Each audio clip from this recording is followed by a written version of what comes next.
Leader, I'm calling for a debate on the children of Ireland who are being failed egregiously by the state. And a full debate will be needed to even touch upon all of the failings of this government and the Minister for Children. Since 2017, 62 migrant children have disappeared from state care after arriving in Ireland alone. 20 of those disappearances were in 2023. These children left, or more likely, were taken from Tusla accommodation. We don't know where they are, we don't know who they're with, and what's been done to them. And no one seems to care. 3/4 of the time, the Gardaí don't even put out an appeal for information on missing children. Now, had these children remained in Tusla care, they might haven't fared out much better. We learned last year that Tusla care homes have become hotbeds for organised sexual exploitation, with lines of cars outside of men waiting to pick up their 14 to 15-year-old victims.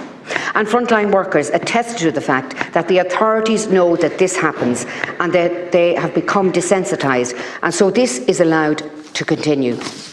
We have over 4,000 kids on the CAMS waiting list and over 100,000 on hospital waiting lists. 1 in 5, 20,600 children are waiting longer than a year for treatment or assessment by a hospital consultant.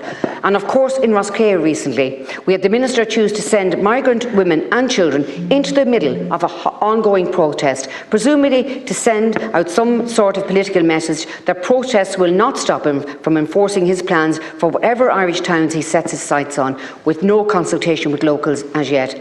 Yesterday, it was reported that unvetted persons, subcontracted by Tusla, were given access to children at risk.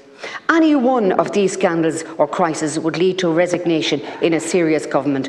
But Ireland has long since ceased to be governed by a serious people who are serious about governance.